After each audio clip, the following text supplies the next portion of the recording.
Hi guys, पुन्हा एकदा mini व्लॉगमध्ये तुम्हा सर्वांचं स्वागत आहे. तर सर्वांना गुड मॉर्निंग. तर सकाळी उठलो तर बघतोय तर मम्मी तोरण बनवत होती. तर तुम्हाला तर समजलंच असेल की आज काय आहे. त्यानंतर मी दूध तापवायला ठेवलेलं आहे कारण की आज खीर बनवायची होती. आणि हा बघा, हा काय बोलतोय काय माहिती.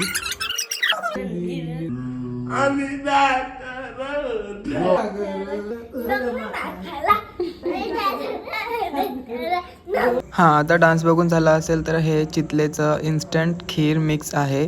तर हेच एक डायरेक्टली आपल्याला दुधामध्ये टाकायचं आहे. तर खूप मस्त होते खीर. एकदा नक्की तुम्ही ट्राय करा घरी. तरी मी आता ते बॉईल केलेल्या दुधामध्ये टाकलेलं आहे.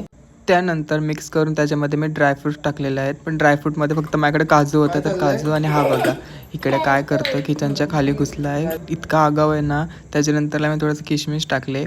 त्याच्यानंतरला मिक्स केलं आणि मी गेलो तयार व्हायला.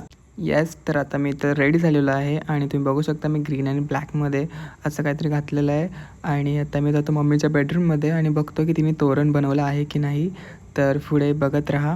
त्यानंतर मी डॉक्टर बाबासाहेब आंबेडकर यांना आणि गौतम बुद्धांना मी फुलं वगैरेने सजावट केली. आणि त्याच्यानंतरला मी एक खीर घेऊन आलो आणि ती खीर पण त्यांना मी तिथं ठेवली. त्याच्यानंतरला अगरबत्ती लावली आणि पाया पडलो आणि गेलो तोरण बघायला. तर मम्मीने खूप छान तोरण बनवलं होतं. तर मी लगेच गेलो बाहेर आणि दरवाजाला तोरण वगैरे लावून घेतलं. तर तुम्ही सांगा तोरण कसं आहे आणि कसं नाही ते कॉमेंटमध्ये. आणि त्याच्यानंतरला मी इकडे खूप सुंदर अशी सजावट केलेली आहे, तुम्ही बघू शकता. खूप भारी वाटतं आहे. आणि त्याच्यानंतरला मी जी खीर बनवली होती ती खायला गेलो आणि आता ती टेस्ट करतो आहे. तर तुम्हाला नक्की सांगतो की कशी लागते ती. तर खीर खूप छान झाली होती. तुम्ही नक्की ट्राय करा चितले ब्रँडची खीर. आणि मी आता खीर एन्जॉय करतो आणि आता भेटूयात आपण नेक्स्ट व्लॉगमध्ये. आणि हां, सर्वांना विजयादशमीच्या हार्दिक शुभेच्छा. बाय.